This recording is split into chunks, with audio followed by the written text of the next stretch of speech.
was a bit of a corrective day. Not really corrective, quite consolidation. We've just been so used to those fabulous moves on the market that yesterday looked like a bit of a step back. And step back it sure was. We did give up that 21K mark as well. In fact, the selling only came in the last hour of trade.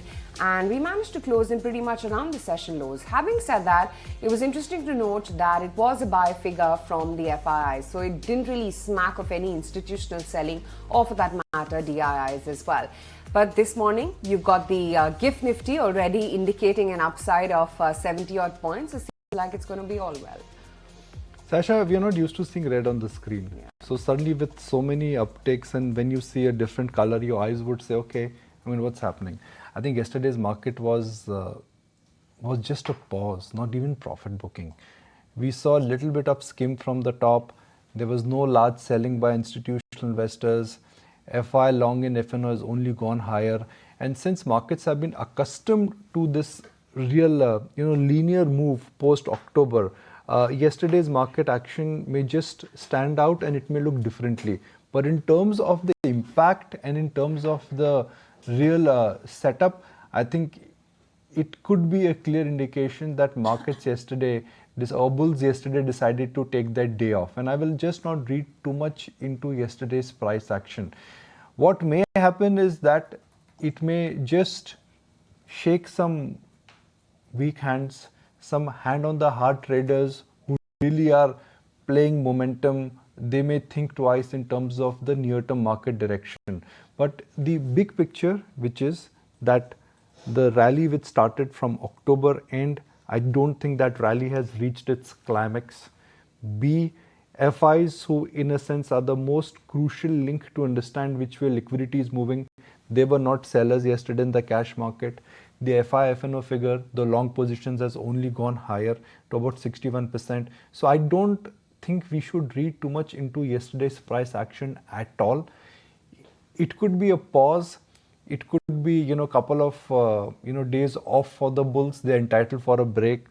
And I think I will not read just too much into it. I mean, there is just no shakeout also. Even mid and small cap stocks, hardly any shakeout. In fact, they were better, barring a few individual cases which had news flow linked. Because you've seen such a linear rally, we are accustomed to see so much of green on a daily basis, 0.5%, 1/4%, that kind of a gain has been so linear that when you see a different direction in the market, it just stands out, it just pops out.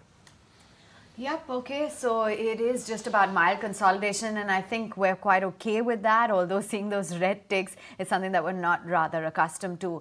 Just taking stock of the macros as well as what's going on across the globe, and you had the CPI data as well that came in, and back home we got it later the last evening, where the retail inflation for the month of November has risen to about 5.5%, which is a little bit higher than the 4.4% that was recorded in the month of October. Food price inflation that continued to remain a bit sticky as well at about 8.7%. And you do have as well across the globe the FOMC decision that is going to come out later today. The global markets, US markets are up for the fourth straight day on the trot. US markets are at 52-week highs. But now, is it going to be a dovish tilt from the FOMC, Nikunj? No. No, they will not do it. Come on. Just think about it, right? I mean, the Fed is maintaining that a long-term target is that we want to bring inflation closer to 2%, and they're just not there. So if you frankly ask me that what is the concern, I think where global markets and local markets in a sense have just made a template that this would be the template for 2024, which is that inflation will not come back. It will not come back. And interest rates will go down at a global level and at a local level. Now that's a template which markets are working with.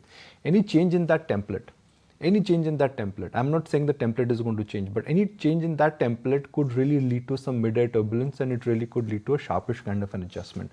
Now just look at crude. It's at sub 70. Yeah. I mean, I'm talking about NYMEX, sub 70. I think post-war it had gone almost to $80. Brent had gone to $84, $85. It's come down to $73. The $20 a barrel drop in crude. It's almost a 100 bips decline in 10-year paper. And last evening also the handover in a sense was down. Natural gas down 6%.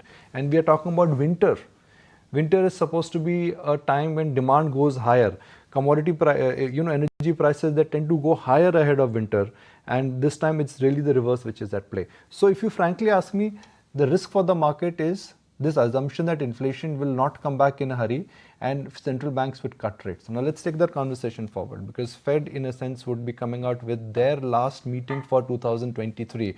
Ed Yardini joins us now.